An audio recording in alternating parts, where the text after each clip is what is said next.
Welcome to Cannes Lions. This is day 3. My name is Thomas and I'm from Good Advertising. We have a really interesting panel here today with a key question. Can brands be more human in the age of AI? No doubt about it these days. It does seem like AI is on the top shopping list of any CMO out there, and things like sustainability, human beings, citizens seems to be pushed down the list. And even when our poster child of sustainability and climate, Greta Thunberg, is involved in wars, it does seem like very uncertain times in terms of how we navigate all of these things. AI has been very much front and center at the Palais. Even the opening keynote by Tor Muren demonstrated that AI will be integrated into businesses, just how we do it. And to answer some of these really good questions, I'm so excited that I have a mix of perspectives here, I would say, because Andrea Ciulu, he is head of AI and a brand strategist at Arkage. Welcome. Thank you. Can you tell me a little bit about what is Arkage for those of our viewers who don't know Arkage? Well, Arkage is an independent creative agency from Italy. We're based in Rome and Milan, and we work a lot with creative strategy and technology as well. So we've been playing with AI for a long time, and we made quite a clear idea of how we can help brands be more human and not just more effective. And I like the and. It is really not just either or, it's an and. And I know Femke van Loon for Innate Motion, and us have quite a history going back some years. So I'm very happy you're here. I absolutely love your title and always have, Business Humanizer and CEO. So I think you can see where we're sitting on the table. We have AI, we have the more human side here. What does Innate Motion do? How do you humanize businesses? Thanks for being here together today. I'm really excited. I think there's so much happening, so many exciting conversations at Cannes. And especially around this humanizing, right? Because we've never had so many titles of speeches, so much content around actually humans and human creativity and how does it work together with AI. So to answer your question, Innate Motion is a growth strategy, a humanized growth strategy firm. And we've always said from the start, 18 years ago, that we are in the world to help business people apply more human logic to their business in a world that applies a lot of business logic to humans. So that conversation now suddenly seems to be on every stage here. So I'm really glad to share a bit of our perspective and also share with everyone who couldn't make it to be here a bit of what is going on. It's a very good point. I think we need to open up this conversation to more people that are not just in the Palais. And as I said, the opening keynote from Tor Muren, the VP of Apple, also talked about this idea about sort of human touch. But obviously, I think the big question on everybody's mind is, how do we find the right balance? Because as an industry, it does seem like we tend to always just mirror what's happening there. We don't really take in a leadership. We don't actually think about how human can be a growth driver. So how do we get human and AI to work together? Well, the first thing I see as a value in AI is acting as a mirror and probably a reckoning moment for the industry. I have to say there is a lot of positive opinions on AI, but understandably there is a bit of fear and a bit of friction. And the friction is about the fear of substitution, of course. I mean, we don't sugarcoat it. I mean, any creative is saying this AI can create, so that's a problem. But I think it's not just about the current moment. We talk about the age of AI, but it's actually if you want, it's the culmination of the digital age, which is quite longer. And the digital age brought some changes to the industry, of course. Little by little, we got used to thinking in a more algorithmical way, in a more binary way, if you want. And now AI, which is binary, can do that pretty well. and we are scared. So I think we are rediscovering our edge as humans, because that's the only way that we can actually, make AI not so destructive, but actually helpful. And for creatives, I think this is going to be a magnificent opportunity if we get on top of that. That's something that is actually quite urgent, to go beyond the denial stage, which is probably what's blocking a lot of people. I don't want to hear about it. I don't want to use it because of many reasons. But that's very dangerous, because the denial stage is just waiting, and you want to move to the proactive stage where you actually get a control over this tool.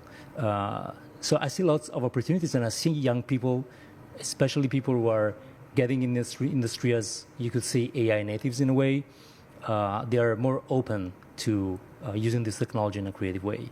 I think there is a good way forward if we go through understanding.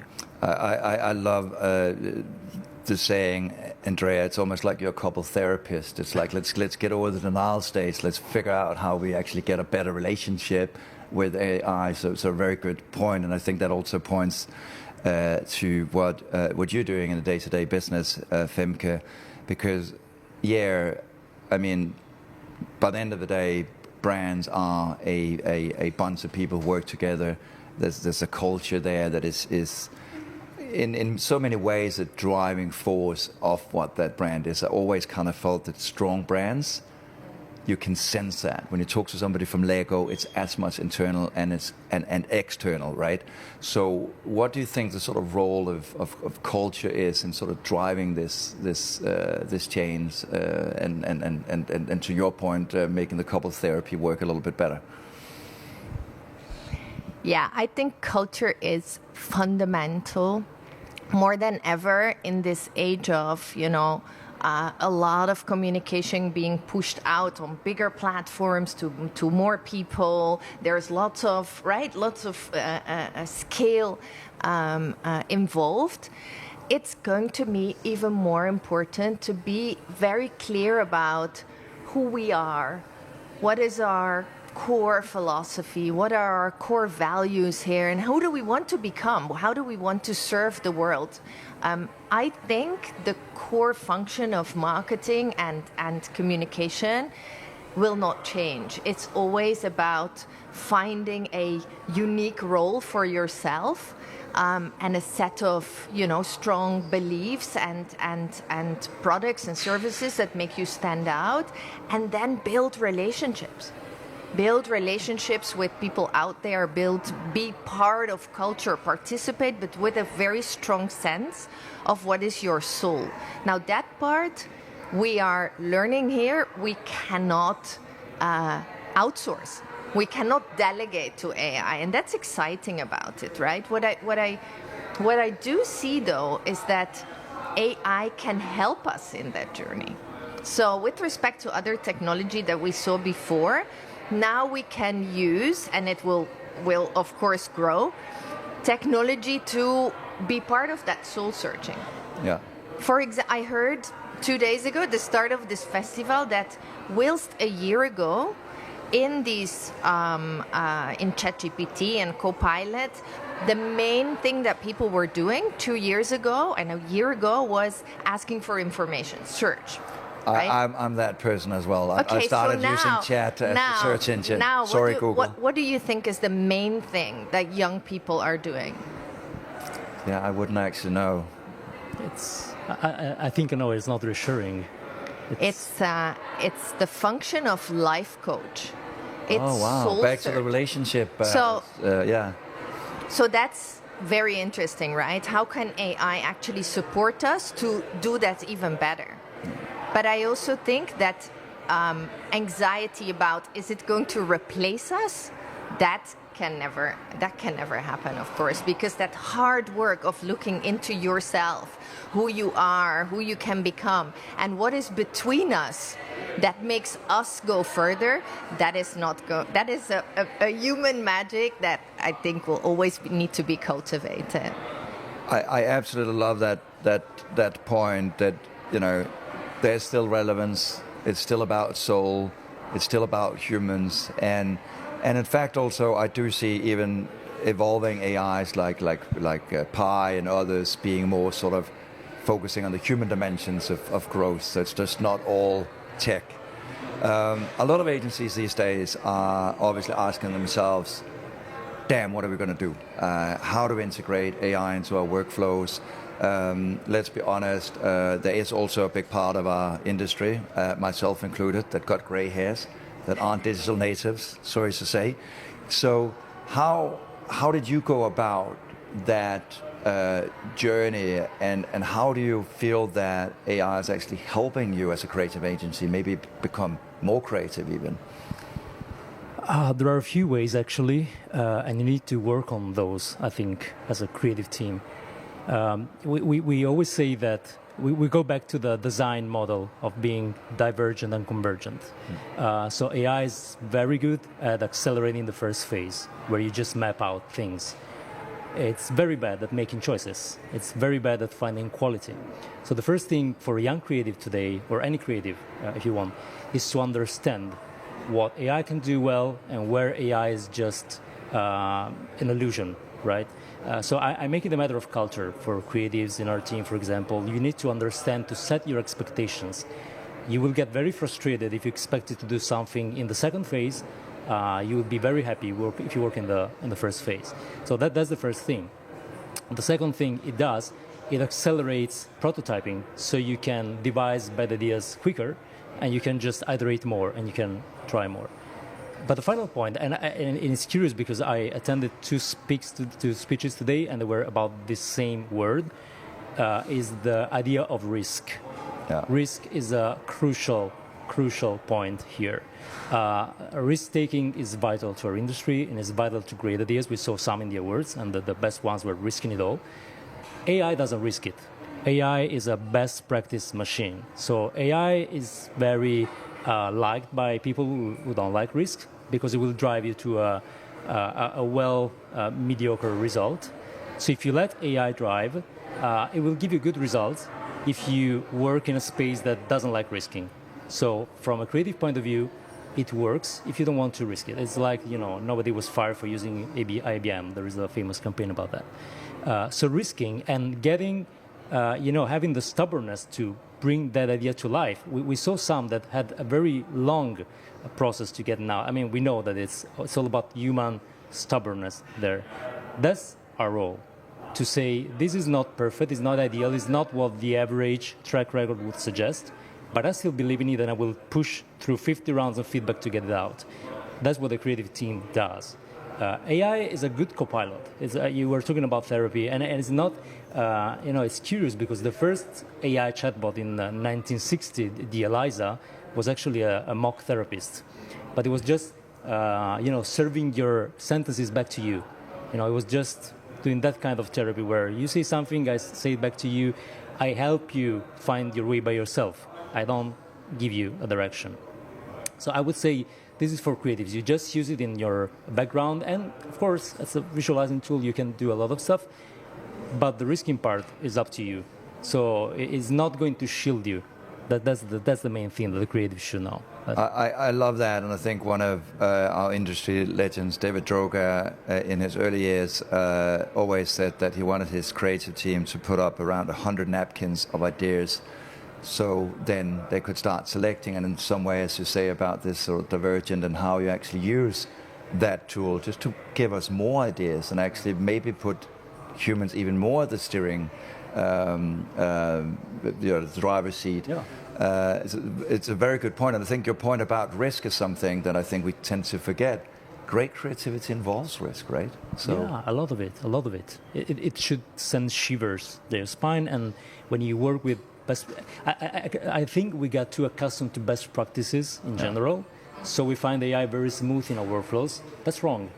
I mean, that's why I say it's a mirror. When AI does exactly what you do, it means you are the machine. It doesn't mean that AI is human. You've become machine-like, risk-averse, predictable, and so on. That's why it's a good way. It's a good negative benchmark if you want. Yeah. If you get to the same solution that the AI proposes, that maybe you need to do some soul searching and think differently, probably.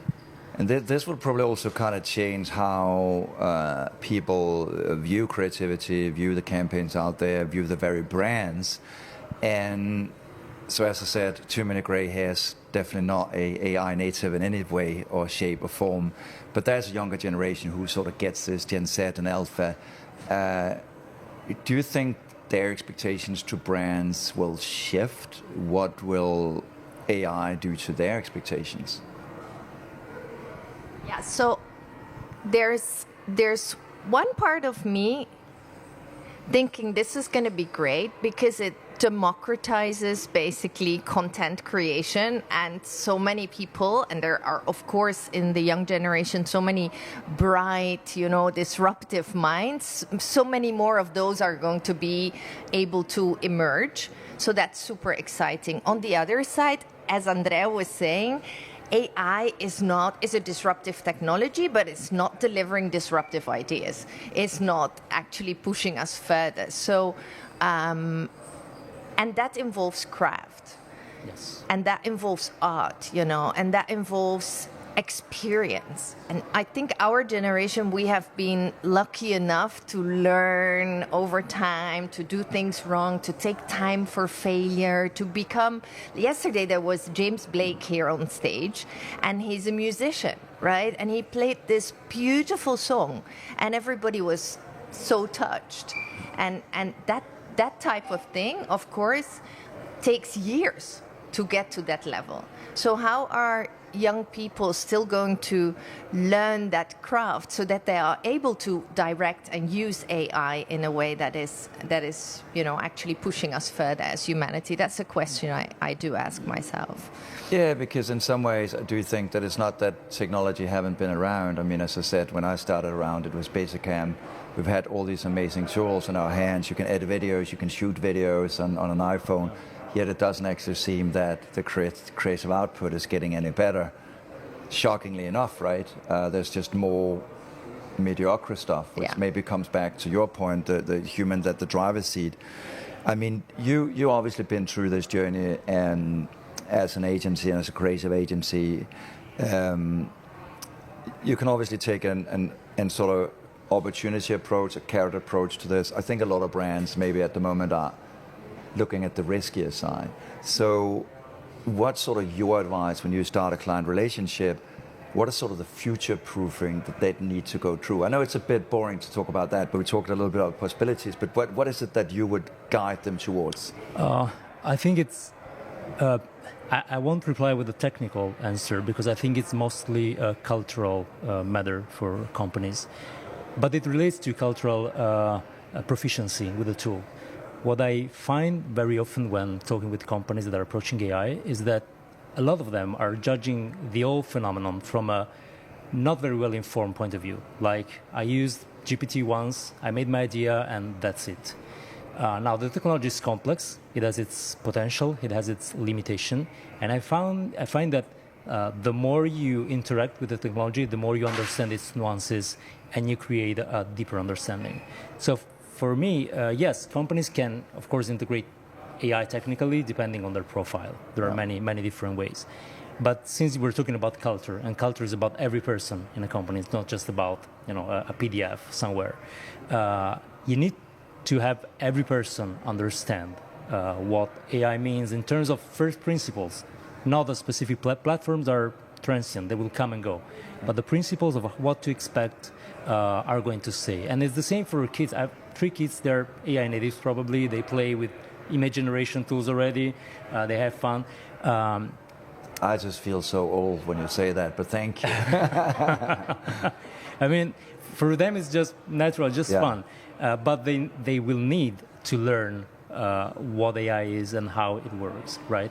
For companies, it's not so easy. It's like you get the AI guy, maybe you get one person, he knows everything or she knows everything, and that's it, right?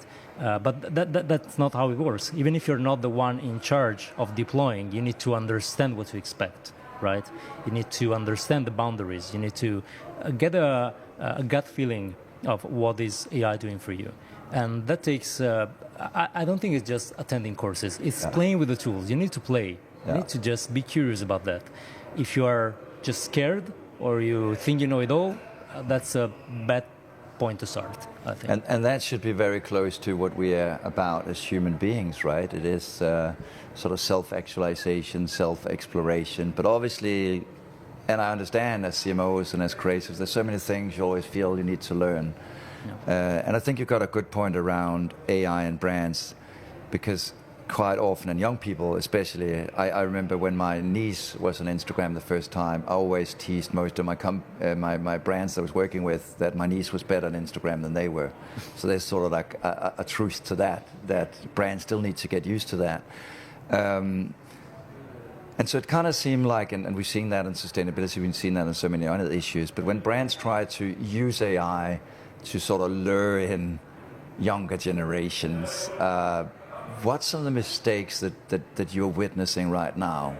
I know we talk a little bit about the negative side, but I think it's good to sort of cover that as well. Yeah, I agree.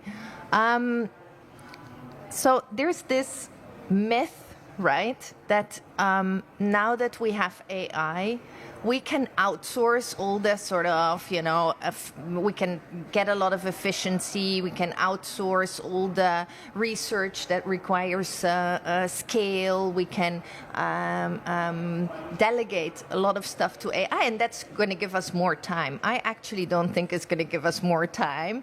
And it's also not so smart to, think about, now we're going to be all freer and only 10% of the people are going to be working and the rest of us are going to, do what. So I had a guy at a conference in Latvia who talked about the one-man startup or one-woman startup. The rest was AI assistants. So you don't buy into that. No, I think for now, at least, we don't know what's going to happen. But I think for now, with what we see, for our company, and I like to be the right example, we said we're all going to be in this evolution very deeply, and we are going to contribute to see how we do human understanding, human connection, soul searching, strategy, creative strategy writing, right? We're going to see how we can actually train AI to be the best possible collaborator. And that takes time, like you say. That takes, but that's the very exciting part here, I think. How we can evolve, not just say what's going to be human and what's going to be AI, but actually how in this messiness of between humans, how are we going to evolve together? I love how both sides, even though I sort of framed you a little bit as just the AI guy, sort of use a human language, and we get back to talking about relationships. And this is difficult. I mean, but what is the one question, and let's try and make it short, but what is the sort of one question that brand should probably be asking itself on this journey? And we start with you, and then we can go to Femke afterwards. I will probably go back to the benchmark argument. Yeah. Like, can AI just reproduce what our brand does and says? Because if it can today, it's a problem. It means you become formulaic. So I think that's the main question. Can it replicate me now?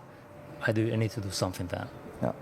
I completely agree with that. I couldn't, if we rip off any AI, everything that's constructed around it, and we're just left with the soul, is that still enough? Because at the very end, that is what that will help us to build a brand, right, and to grow.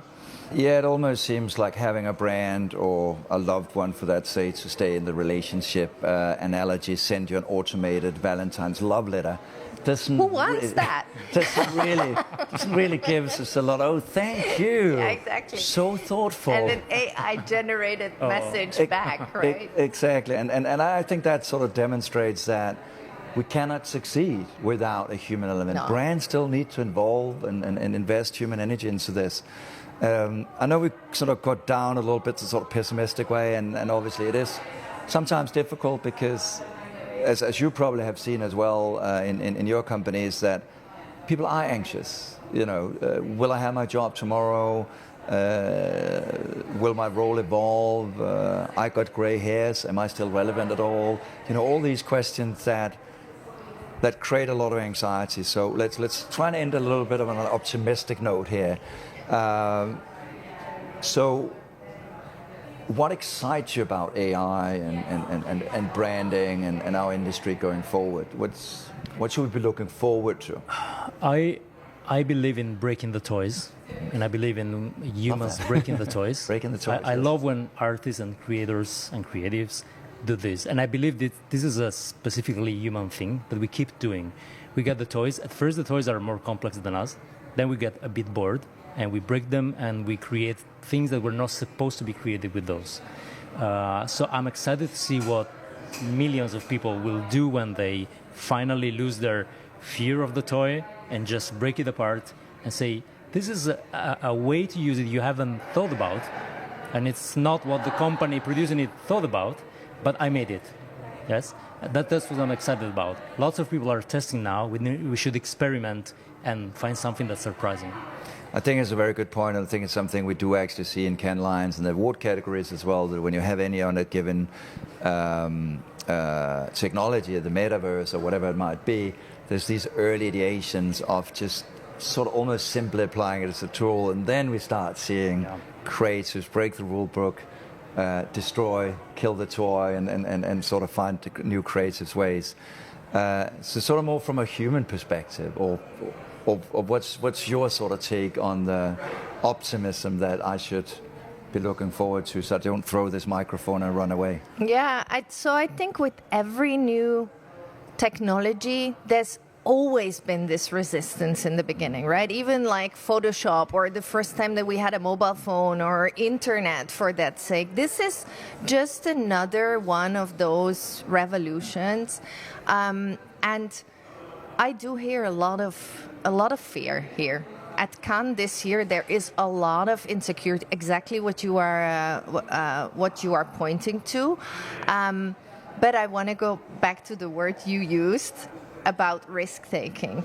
Yeah, it is always worth to see what risks we can take in this case, where we can dare to go and explore how we can get actually further in our human potential. There's so much already showing now that this revolution will help us be more creative, be more human, be more relevant, be more meaningful. Let's grab the opportunity and explore it together.